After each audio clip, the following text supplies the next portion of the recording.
안녕하세요. 커피앤톡입니다. 오늘도 와주셔서 감사드리고요.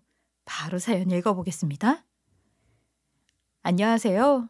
벌써 추웠던 겨울은 지나가고 점점 날이 따뜻해지고 있네요. 저는 청취자분들에게 싸늘한 날씨만큼이나 청량함 가득한 사이다 같은 이야기를 들려드리고자 이렇게 사연을 보내게 되었습니다. 저는 이번 일을 통해 가슴에 묵혀두었던 짐을 얼마나 많이 내려놓았는지 속이 뻥 뚫려서 맑은 공기를 마시는 기분이 들 정도예요. 저를 숨막히게 했던 일은 제가 결혼한 지 얼마 지나지 않아서 생긴 사건이었죠. 제가 결혼한 시댁은 경제적으로 굉장히 여유로운 집안이었어요. 시아버님은 식육 가공업으로 사업을 하시고 계셨는데 그냥 단순히 유통만 하시는 것이 아니었죠. 시아버님의 회사는 육류를 주제로 하는 맞춤 기획, 개발, 생산, 유통 등을 하는 전문 업체였어요. 연매출은 무려 100억이 넘는 규모를 자랑하고 있었죠. 이런 시댁에서는 아들만 셋이었는데 그 중에서도 저와 결혼한 사람은 장남이었습니다. 그러나 남편은 장남이라고 해서 집안의 많은 것들을 물려받지는 못했어요. 바로 시아버님의 경영 방침 때문이었죠. 시아버님은 아들이 셋이나 되다 보니 생각이 많으셨던 모양이에요. 남편이 말하길 하루는 자기를 포함한 동생 둘을 모두 부르더니 이렇게 말했다고 하더라고요. 너희들도 내가 어느 정도의 자산을 가지고 있는지는 모르겠지. 하지만 그 재산이 적지 않다는 것을 잘 알 거다. 눈으로 이렇게 보이는데 모르면 바보겠지. 너흰 이 재산을 내가 죽으면 동등하게 나눠 가질 거라고 생각하겠지만 그건 큰 오산이다. 난 능력이 없는 놈에게는 절대 재산을 물려주지 않을 거니까. 이 세상엔 공짜는 없다. 그래서 내가 한 가지 공약을 걸려고 한다.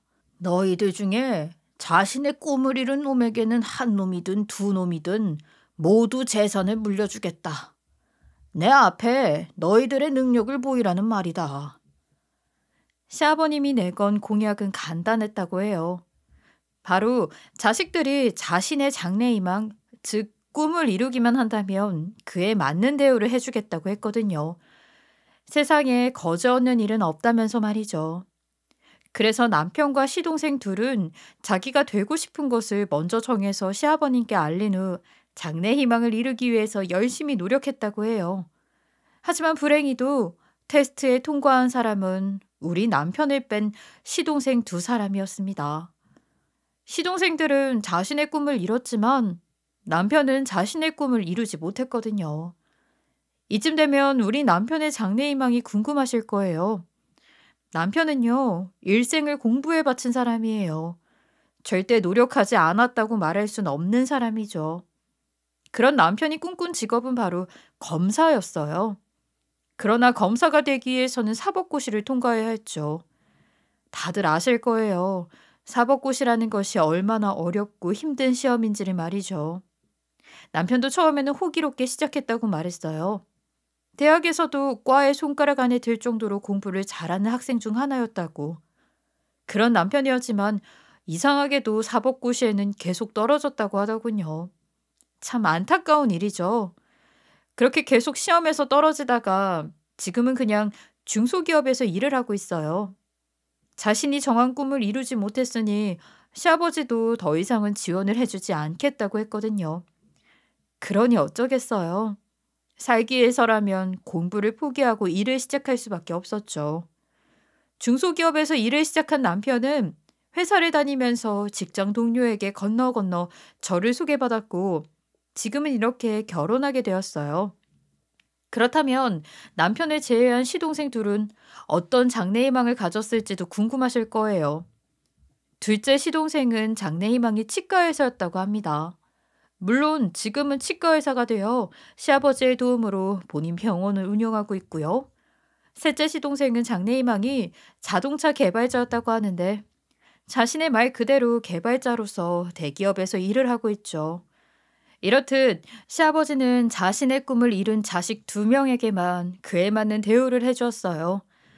예를 들면 두 시동생은 장가 갈 때 필요한 금액, 집, 차 심지어 며느리에게 줄 예물까지 전부 다 준비해 주었다고 하더군요. 집도 그냥 평범한 집이 아니었죠. 우리 부부로서는 꿈도 못 꿀 대걸 같은 집을 혼수로 장만해 주었다고 했거든요. 아주 밑바닥부터 시작하는 우리 부부와는 전혀 다른 시작이었죠. 처음에 남편을 만났을 때는 남편의 집안이 이렇게까지 잘 사는 사람인 줄 꿈에도 몰랐어요. 나와 만날 때의 남편은 누구나 하나쯤은 있다는 명품 시계나 가방이 하나도 없을 정도로 소박한 삶을 사는 사람이었거든요. 게다가 차도 없었고요.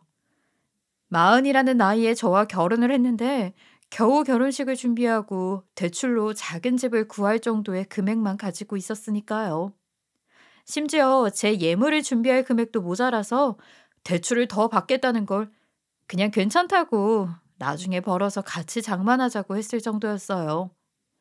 이런 사람이 어떻게 잘 사는 집 아들이라고 생각이 들었겠어요.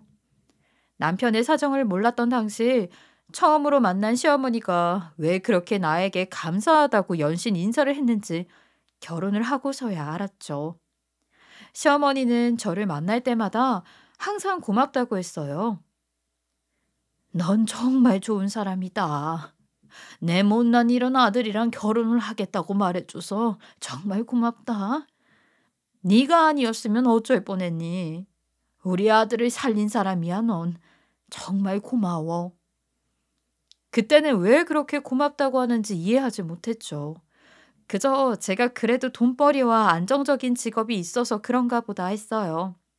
나중에 남편의 사정을 어느 정도 알았을 때는 시부모님에게 괜히 서운한 마음만 생겼죠. 시댁이 이렇게나 잘 사는데 왜 장남이라는 내 남편에게만 너무 편애를 하는 건지 속상했어요. 서운하기도 했고요. 원래 아픈 손가락이 더 신경 쓰게 된다는 말도 있잖아요. 그런데 왜 자기 금쪽 같은 자식인 장남에게 이렇게 모질게 구는지 이해가 되지 않았죠. 그래서 신혼 때는 속으로 많이 생각했어요. 아픈 손가락이라는 남편에게 왜 더 잘해주지 않지? 이제 결혼도 했는데 조금만 신경 써주는 게 뭐 그리 힘들다고. 이제 입도 하나 더 늘었는데 남편도 받을 만큼은 받아야 하는 것 아닌가? 뭐 이런 생각이었죠. 솔직히 시동생들이 받았다는 재산이 탐이 나지 않은 것은 아니었어요. 남편도 정당하게 받을 수 있는 권리가 있는 것들인데 그 꿈을 이루지 못했다는 사실 하나로 집에서 남처럼 취급받는다는 것이 너무 속상했으니까요. 하지만 시아버지의 철칙이 그렇다고 하니 굴러들어온 돌인 제가 뭐 어찌할 방법이 있겠나요? 그저 그 집에서 말하는 대로 나를 뿐이죠. 그렇다고 제가 며느리 도리를 다하지 않은 것은 아니었어요.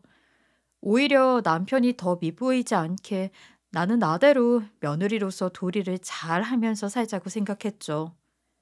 그런데 이게 참 쉬운 일은 아니더군요. 특히나 나보다 훨씬 전에 결혼한 동서들과의 관계가요. 제가 마치 학창 시절에 끼리끼리 모여노는 친구들에게 소외받는 신세처럼 느껴졌거든요. 정말 쉬이 친해지기가 어려웠죠. 더 친해지기 어려웠던 이유는 동서 둘이서 너무 사이가 좋았다는 거예요. 둘은 성격도 비슷하고 좋아하는 성향도 비슷했기에 잘 지내는 것 같았어요. 제가 결혼해서 동서들과 친해지기 위해 다가갈 때까지도 자기들끼리 일주일에 두세 번은 만나서 쇼핑도 하고 장도 보고 그랬거든요. 물론 그 자리에 저는 절대로 부르지 않았죠. 못내 서운했어요. 그래도 이제 결혼해서 친해져 보겠다고 먼저 다가가기 위한 노력을 하지 않은 것은 아니었거든요. 그런데도 저를 따돌리고 둘이서만 잘 지내더군요. 심지어 내 뒤에서 쑥덕거리면서 나를 따돌리는데 기분이 묘했어요. 어릴 때도 겪어보지 못했던 따돌림을 나이 38살에 당하려니 너무 당황스러웠죠. 제가 한참 위에 있는 사람이라면 세대 차이겠거니 할 수 있겠어요. 하지만 동서들과 나이 차이는 많이 나도 3살 정도였어요. 제가 나이가 더 많다고 대접받고 싶다거나 한 이야기는 아니에요. 전 맏며느리이기도 했으니 응당 그에 맞는 대접을 원한 거였죠. 그러나 그들 눈에는 제가 늦게 굴러들어온 돌처럼 보였나 봐요. 그래서 맏며느리의 위상이 있는 것도 아니었죠. 동서 둘은 저와는 달리 직장 생활이라는 것을 해보지 못한 사람들이었어요.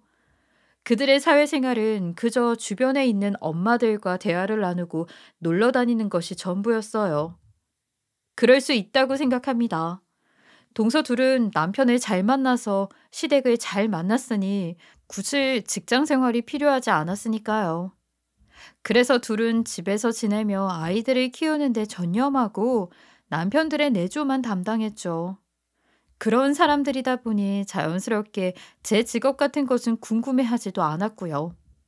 이처럼 접점이 없는데 친해지는 일은 절대 있을 수 없었죠. 하루는 이야기를 하다가 우연히 제 직업에 대한 이야기가 나왔거든요. 제가 동서 둘에게 공무원이라고 말하니 콧방귀를 뀌면서 이렇게 말하더군요. 요즘도 공무원이 밥 먹여준다고 난리네. 공무원도 예전만큼 좋은 며느리감도 아닌데. 지금 형님이 공무원이고 우리는 사회생활도 한 적 없는 전업주부다 이거예요? 왜 자기 직업을 우리한테 이야기하지? 공무원이 그냥 공무원이지 무슨 나라님 대우받길 원하세요?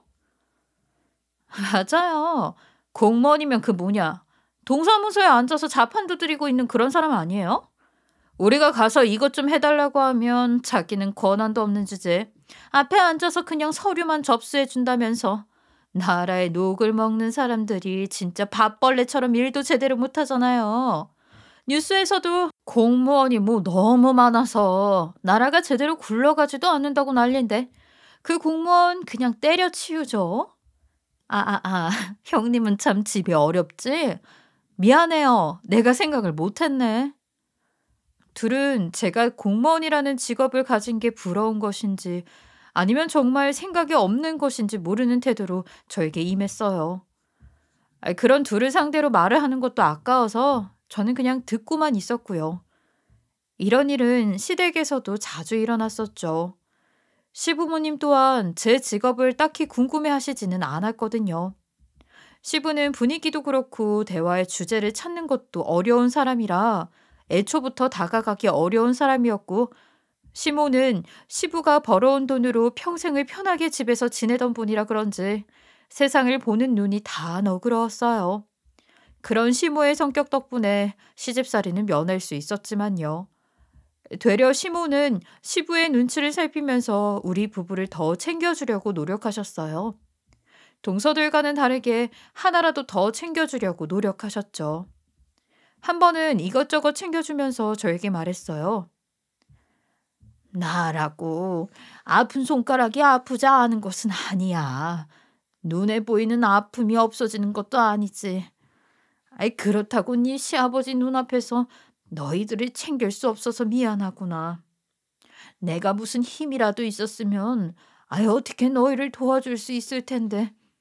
그래도 열심히 살아야 한다.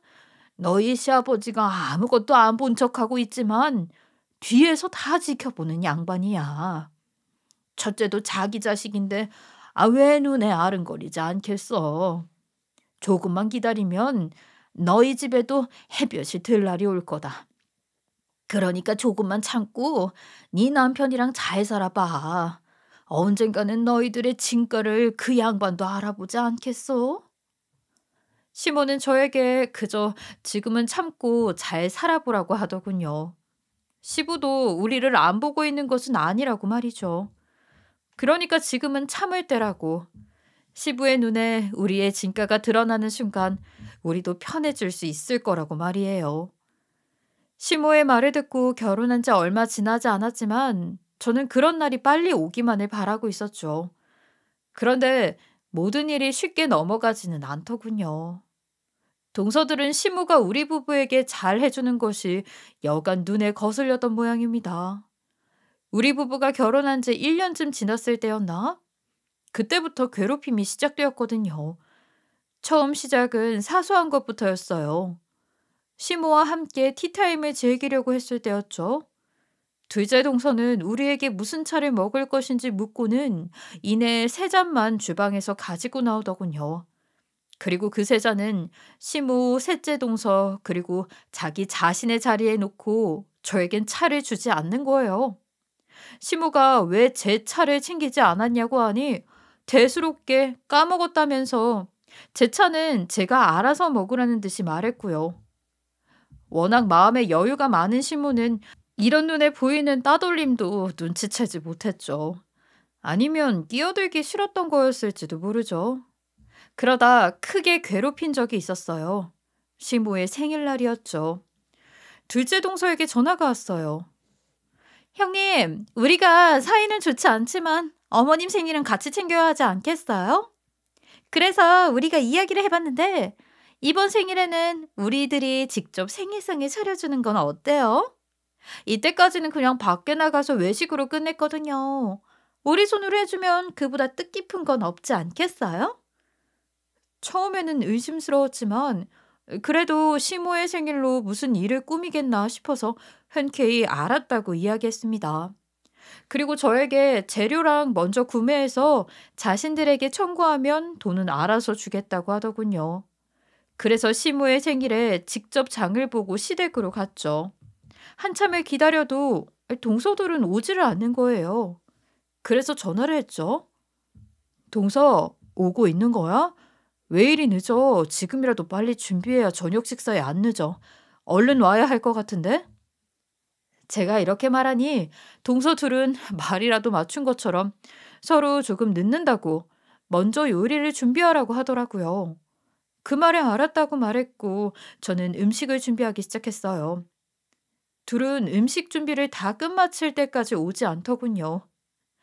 얘들이 나를 이렇게 골탕 먹이는구나 생각하는 찰나 남편에게 전화가 왔어요. 여보, 오늘 우리 엄마 생일인데 바빠? 저번에 온다고 하지 않았나? 여기 대로변에 있는 그 큰 식당인데 우리 저녁 8시에 예약이에요. 시간 되면 꼭 얼굴이라도 비추고 밥 한 숟갈이라도 뜨고 갑시다. 남편의 말에 이때까지 한 내 노력이 허사였구나 생각했죠. 시모의 생일은 올해도 역시 집이 아닌 밖에서 지내기로 했던 모양이에요. 그런데 저는 동서들의 말에 깜빡 속아서 아무도 없는 시댁에서 요리를 한 거고요. 비참한 마음이었지만 그래도 시모의 생일은 넘어갈 수 없었기에 음식들을 정리하고 식당으로 갔어요. 거기에는 저를 뺀 가족 모두가 모여 있더군요. 늦게 도착한 저를 보자마자 동서들은 들리라는 듯이 이야기하더군요. 결혼한 지 얼마나 지났다고 어머님 생신날이 늦어? 자기가 일하는 게 뭐 대수야? 그렇게 일하는 티를 내면서 다녀야 하나? 누구네 남편들은 전부 일도 안 하는 줄 알겠어. 전 그런 동서들을 무시하고 앉아서 밥이 입으로 들어가는지 코로 들어가는지 모르게 먹었네요. 그리고 사건은 벌어졌습니다. 시모의 생일 다음 날 시모에게 전화가 왔죠. 예, 당장 우리 집으로 와봐라. 당장 시댁으로 오라는 시모의 말에는 가시가 돋쳐 있었어요. 예감이 좋지 않아 한 걸음에 시댁으로 갔죠. 시댁에는 이미 동서들도 도착해 있었고 무슨 일이 있었는지 셋째 동서는 울고 있더군요. 시모는 도착한 저를 보고는 소파로 당장 앉으라고 소리쳤고 이내 본론을 말했습니다. 예, 네가 여기 셋째가 어제 놔두고 간 물건 훔쳐갔니? 아니 도대체 얼마나 없기에 남의 것에 손을 댈 수가 있어? 전 시모가 무슨 말을 하는지 알 수 없었어요. 어머니, 아니 제가 뭘 훔쳐갔다는 말씀이세요? 저는 어제 여기서 요리한 것 말고는 아무것도 손댄 게 없어요. 모르겠다고 말하는 저를 붙잡고 취조하듯이 묻는 시모의 태도에 저는 억울하기까지 했어요. 제가 훔쳐가지 않았다니까요. 어머니, 제가 아무리 없이 자랐다고 해도 남의 것에 손을 대는 파렴치한 사람은 아닙니다. 어머니가 옆에서 저를 지켜봤으니 누구보다 더 잘 아실 거 아니에요. 아니라는 내 말에도 동서들에게 무슨 말을 들었는지 시모는 이미 범인으로 저를 생각하고 있더군요. 더 이상 말이 통하지 않자 저는 그냥 범인이 아니라는 말만 하고 시댁을 나왔어요. 대문을 나가는 순간 동서들과 눈이 마주쳤는데 둘은 웃고 있더군요. 전 더 이상 둘과 상종하기도 싫은 마음에 모른 척하고 시댁을 나섰죠. 하지만 이후로 시모는 항상 모든 일에 저를 의심하면서 미워하기 시작했어요. 정말 억울하고 서운했죠. 누구보다 제가 그런 사람이 아니라는 것을 알 수 있는 사람이었는데 말이에요. 그나마 다행이라고 할 수 있는 것이 시부의 귀에 이 사태가 들어가지는 않았다는 것입니다. 그래서 시부에게마저 미움을 받는 일은 피할 수 있었죠. 착한 사람이 변하면 더 무섭다고 했던가요? 시모는 그날 이후로 전혀 다른 사람처럼 행동하기 시작했죠. 시댁에 갈 때마다 저를 차별했거든요. 그 중에서도 하루는 정말 모멸감이 들 정도였어요. 가족이 둘러앉은 자리였어요. 시아버지와 저희 남편은 각자 회사에 일이 있기에 늦는다고 전했고, 다른 사람은 모두 식사를 마치고 후식을 먹고 있었죠. 그런데 갑자기 시모가 방에서 쇼핑백 3개를 가지고 오는 거예요. 그러면서 말하더라고요. 늙은 나를 챙기느라 너희들이 고생이 많다. 맞이, 둘째, 셋째. 너희한테 내가 선물 하나씩 준비했어. 한번 뜯어봐라. 시모가 준 쇼핑백 안에는 각자 취향에 맞는 가방이 하나씩 들어있었어요. 제 것은 투박한 서류 가방처럼 보이기도 했는데 마침 이 정도의 크기의 가방이 필요했던 터라 웃으면서 고맙다고 인사를 했죠. 하지만 제 가방을 본 동서들이 눈이 커지면서 말하는 거예요. 어머, 나랑 셋째는 분명 명품 브랜드가 맞긴 한데 어머님, 저거 혹시 짝퉁 브랜드인가 봐요? 저런 마크는 생전 처음 보는 건데. 맞아요. 저도 저런 브랜드는 난생 처음 보는데요. 어디서 사신 거예요? 그런 동서들의 말에 시모는 기다렸다는 듯이 답했죠. 역시 좀 여유로운 너희들은 알아보는구나. 그래. 저거 그냥 시장 바닥에서 산 짝퉁 가방이다. 가방도 수준에 맞는 것들을 들어야지. 너희처럼 큰 집에 수준 높은 사람들은 아무렴 명품을 들어야지. 보는 사람도 부끄럽지 않게. 하지만 마지는 너희처럼 명품을 가질 필요는 없잖니? 제가 뭐 재산이 있니? 그렇다고 능력이 높니? 그런데 분수에 맞지도 않은 명품을 줄 필요가 없지. 그래서 내가 그냥 지나가는 길에 하나 주워서 왔다. 그래도 선물인데 공평하게 하나씩은 가져야지. 안 그러니? 순간 저는 얼굴이 빨개지면서 할 말을 잃었어요. 대놓고 수준이 낮은 사람에겐 명품도 필요 없다는 듯이 말하는 시모의 태도에 모멸감을 느꼈거든요.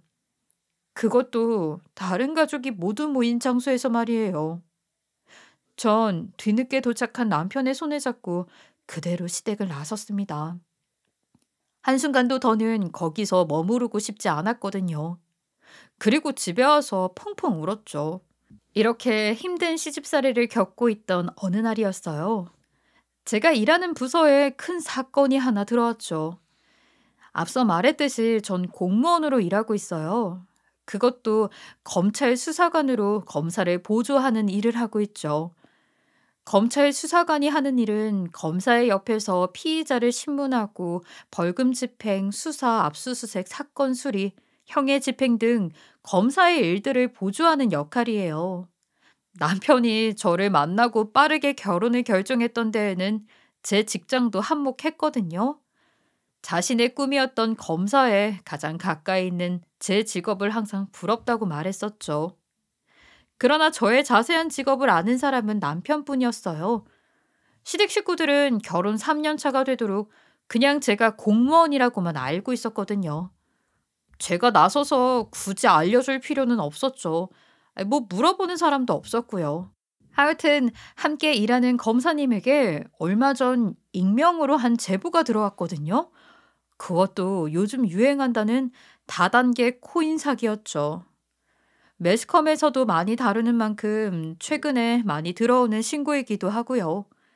그래서 저를 포함해 2명의 수사관과 함께 코인 사기가 이루어진다는 곳에 잠입을 하기로 했습니다.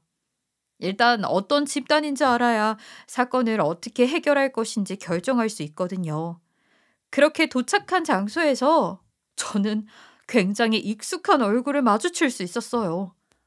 바로 동서들이었습니다. 동서들은 많은 사람들 틈에서 저를 알아보지는 못했는지 그냥 지나쳐 갔고요. 물론 제가 변장을 하고 있어서 몰랐던 것일 수도 있죠. 제가 동서들을 알아볼 수 있었던 이유는 바로 단상에서 코인 사업에 대한 설명을 하고 있는 사람들이 바로 동서들이었기 때문입니다. 한눈에 보아도 동서들은 사기 업체들과 관계가 깊어 보였어요. 옆에 사기 사업을 총괄하는 수장과도 아주 긴밀한 사이처럼 이야기를 주고받고 있었고요. 처음에 동서들을 봤을 때는 제가 헛것을 본다고 생각했어요. 단상 위의 사람들이 동서들이 아닌 닮은 사람들일 거라고 말이에요. 단순히 생각해서 집에 돈을 그렇게 잘 벌어오는 남편들이 있는데 왜 밖에 나와서 사기를 치겠어요? 안 그래도 힘들다고 이야기하면 시댁 도움으로 어떻게든 잘 살 수 있는 사람들인데 동서들이 밖에서 이런 짓을 벌이고 있을 줄은 누가 알았겠어요. 반대로 동서들도 마찬가지일 거예요.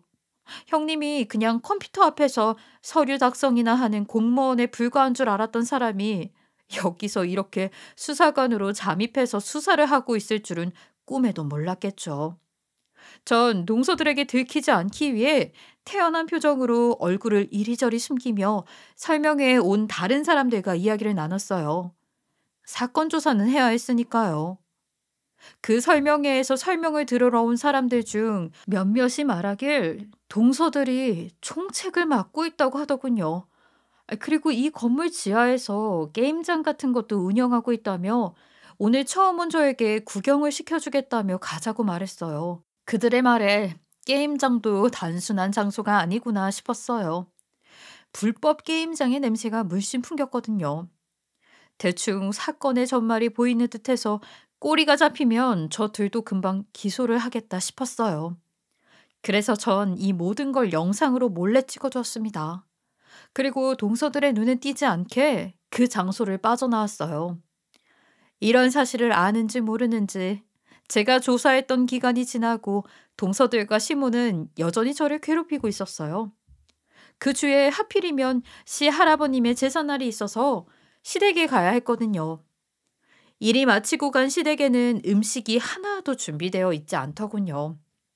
그런데도 동서들은 가만히 소파에 앉아서 먹고 놀고 있고요. 밖에서 한참을 일하고 온 저는 너무 황당한 나머지 동서들과 시모에게 물었어요. 음식이 없네요. 혹시 이번에는 시장에서 음식을 사와서 제사를 지내는 건가요? 제가 얼른 가서 사올까요? 준비된 음식이 없고 시간이 늦었으니 밖에서 사와야겠다는 생각에 물었는데 시모는 펄쩍 뛰면서 이렇게 말하는 거예요. 아니, 음식을 뭐하러 밖에서 산다는 거냐? 외부 음식은 우리 입맛에 맞지도 않다. 그러니 이제부터 준비해야지. 음식을 준비해야 한다는 시모는 주방에서 재료를 꺼내더니 저만 부르더군요. 여기, 이제 네가 해야 할 음식들 재료다. 70평 집에 사는 네 동서들이 일을 하겠어? 원래 그런 넓은 집에 사는 사람들은 아랫사람을 부리면서 사는 거다.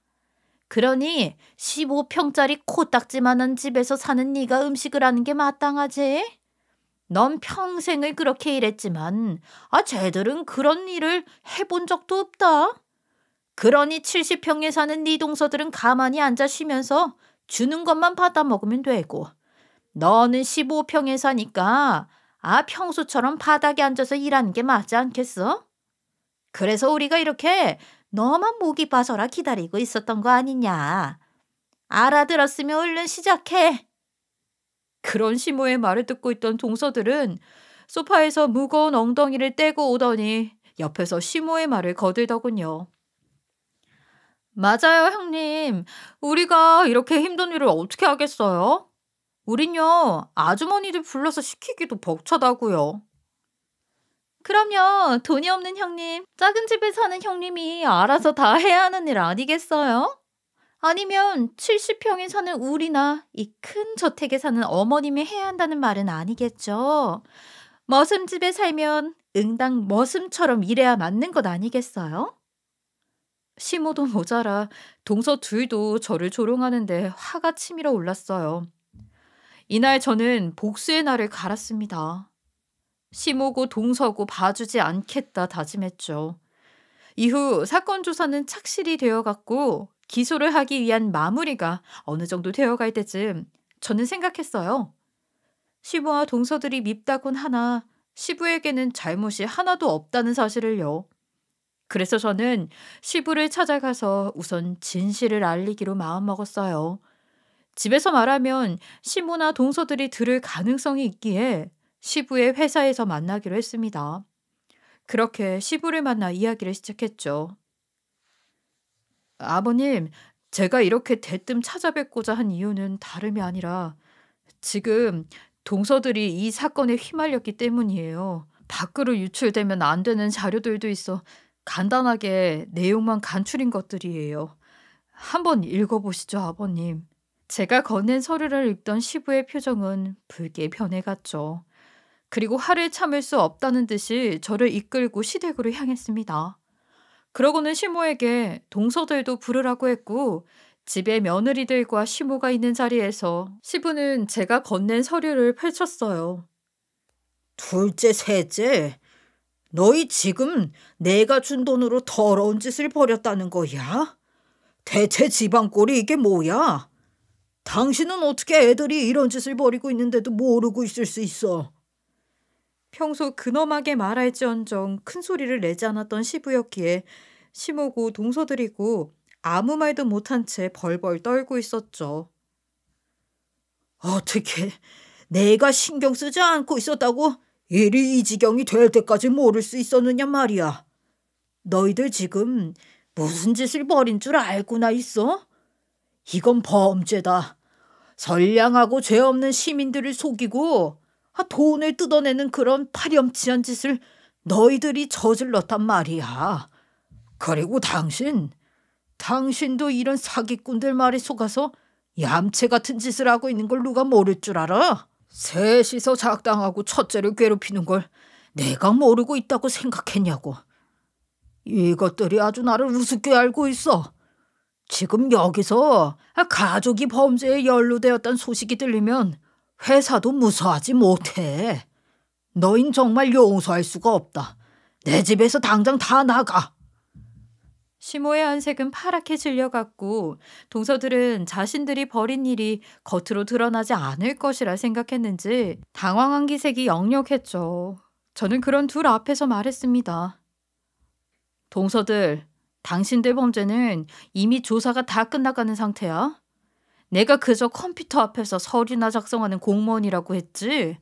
어디 그 공무원 앞에서 더러운 낯이 벗겨지는 기분이 어때? 이래도 검찰 수사관인 내가 우습게 보여? 시모와 동서들은 제 정확한 직업을 듣더니 놀라더군요. 동서들은 제 바지를 붙잡으며 싹싹 빌었어요. 자신들을 한 번만 봐달라고. 하지만 범죄자를 제가 멋대로 봐줄 수 있고 없고 한가요? 전 안 된다고 딱 잘라 말했죠. 그런 동서들을 보더니 시부가 말했어요. 내 빠른 시일 내로 유언장 내용도 바꿀 테니 그런 줄 알아라. 둘째랑 셋째는 어디 도망갈 생각하지 말고 집에 처박혀 있고 내 말 명심해야 할 거야. 어디로 튀기만 해봐라. 시부는 유언장을 바꾼다는 말이 진심이었는지 저를 데리고 다시 회사로 돌아갔고 거기서 변호사와 함께 유언장을 새로 작성하기 시작했어요. 전 다른 장소에서 잠시 대기하고 있었고 이내 작성이 끝난 유언장을 가지고 다시 집으로 찾아가 동서들과 시모 앞에서 낭독을 하기 시작했죠. 둘째와 셋째, 너희들이 살고 있는 집의 명의는 이제 여기 첫째에게 돌리겠다. 그리고 하나는 큰아들 앞으로 바꿀 거야. 그리 알고 있어라. 또 너희는 이제 우리 가족이 아니다. 너희들 같은 범죄자는 우리 가족에 있을 수 없어. 내일부터 당장 이혼 소송에 들어갈 테니 알아서들 준비하든지 말든지. 그리고 당신은 앞으로 집에서 자숙하고 있어요. 괜히 오지랖으로 나서서 일이나 크게 만들지 말고. 전부 다 내 말 알아들었지? 아휴, 내가 정말 자식들을 잘못 키웠다. 잘못 키웠어. 이후로 동서들은 어떻게 되었냐고요? 범죄를 일으킨 범죄자인데 당연히 콩밥을 먹게 되었죠. 그리고 시동생 둘은 이혼 소송을 진행해서 동서들에게 막대한 위자료를 청구했고요. 당연하죠. 사기를 벌이고 있던 것들을 숨기면서 살고 있었으니까요. 뭐 처음부터 사기를 치고 다니지는 않았겠지만요. 동서들이 사기를 벌인 이유는 시댁에서 큰 돈을 맛보더니 더 큰 돈이 가지고 싶어졌다고 합니다. 정말 말도 안 되는 이유였죠. 그리고 시모는 제게 오해해서 미안하다며 무릎을 꿇고 사과를 하더군요. 그 뒤로 시부의 말처럼 정말 집에서 쥐 죽은 듯이 조용히 지내고 계시고요. 처음에는 시원했지만 그것도 조금 시간이 가다 보니 치근해지기 시작했어요. 마지막으로 저와 남편은 그동안 시부의 테스트에 통과해서 신임을 받으며 지내고 있어요. 저는 몰랐는데 시부는 여태껏 우리 부부가 어떻게 살고 있는지 다 지켜보고 있었다고 하더라고요. 우리가 결혼해서 15평짜리 집에서 살면서도 시댁에 어떤 투정도 안 부리고 열심히 살고 있었던 것들 모두 말이죠. 또 시부는 우리가 각자 하는 일에 최선을 다하는 모습, 그리고 더 나아가기 위해 노력하는 모습들을 아주 좋게 봤다고요. 비록 남편이 자신의 꿈을 이루지는 못했지만 그 자리에서 누구보다 열심히 자신의 일을 하는 태도가 정말 마음에 들었다면서요. 게다가 시부는 제가 수사관으로 일하고 있던 것도 다 알고 계셨어요. 심지어 아는 검사님께 제가 며느리니까 잘 부탁한다고 인사도 했다고. 시부는 머쓱하다는 듯이 말했지만 전 정말로 많은 감동을 느꼈어요. 이렇게 사건이며 이혼 소송이며 순식간에 지나갔지만 현재 우리 부부는 정말 좋은 시간을 보내고 있습니다. 일단 남편은 현재 시부의 회사에 말단 직원으로 들어가서 일을 배우고 있는 중이에요. 시부의 말에 따르면 남편의 끈기가 CEO가 됨에 충분한 자질이라고, 사업에 대한 부분만 조금 더 배우면 큰 제목이 될 수 있을 거라고 말이죠. 저도 남편이 충분히 좋은 사업가가 될 수 있다고 생각하고 있고요. 그리고 저는 동서들의 사건을 마지막으로 아이를 출산하고 잠시 육아휴직을 받아서 지내고 있었어요. 지금은 복직해서 또 열심히 일을 하고 있지만요. 동서들 사건을 겪은 이후로는 더욱 제 일에 책임감을 가지고 임하고 있어요. 저 같은 사람이 어디서 무슨 어려움을 겪고 있을지 모르는 일이잖아요. 거기다 제가 하는 일이 더 좋은 세상을 만들기 위한 초석이라고 생각하기도 하고요. 아무튼 그 사건 이후에 시동생 둘은 잘 이혼해서 큰 잡음 없이 지내고 있어요. 현재 막내 시동생은 연애도 하는 모양이더라고요. 평소에도 동서와 그렇게 좋은 사이는 아니었다고 해요. 다만 둘째 시동생은 아직도 자기 아내가 그런 범죄를 저질렀다는 것에 대한 충격을 쉽게 잊지 못하고 있는 모양입니다. 뭐 어쩌겠어요. 극복해야죠. 건너 들은 이야기지만 동서들은 옥에 가서도 큰 소리를 치면서 돌아다니는 모양이에요. 그러면 좋은 시선은 못 받을 텐데 말이죠. 동서들이 있는 옥은 성격 있는 사람들이 제법 있다고 듣긴 했거든요. 뭐 이제는 같은 가족도 아니니까 본인들이 알아서 잘하겠죠. 어쩌겠어요. 자신들이 자초한 일인데요. 그리고 참 지금 우리 부부는 시부가 말했던 것처럼 우선 70평 집에 대한 권리를 조만간 받을 것 같아요. 유언장이기는 하나 우선 하나는 우리에게 넘겨준다고 하셨거든요.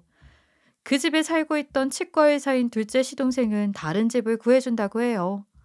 연애도 안 하고 혼자서 지내니 그렇게 큰 집은 필요 없지 않냐고 묻는 시부의 말에 대꾸 한번 못했거든요. 그리고 시부는 우리가 결혼할 때 받지 못했던 예물이나 자동차 등 다양한 것들을 최근에 선물로 주셨어요. 아마도 얼마 전에 태어난 우리 아기, 손주가 무척이나 좋았던 것 같아요. 지금도 애랑 시댁에 가기만 하면 무슨 아이 선물을 한 보따리를 안겨주더라고요. 처음에는 조금 부담스러웠지만 지금은 그냥 감사합니다 하고 다 받고 있어요. 줄 때 받아야 도리 아니겠나요? 제 긴 이야기를 듣는 분들에게도 통쾌한 기분을 느끼게 해주었으면 싶어요. 세상을 살면서 많은 일이 있겠지만 모두들 잘 헤쳐나가시길 바랍니다. 저의 이야기 들어주셔서 감사하고요. 늘 행복만 가득하셨으면 좋겠습니다. 지금까지 커피앤톡이었습니다. 오늘도 끝까지 함께 해주셔서 감사하고요. 다음 영상으로 또 찾아뵙겠습니다.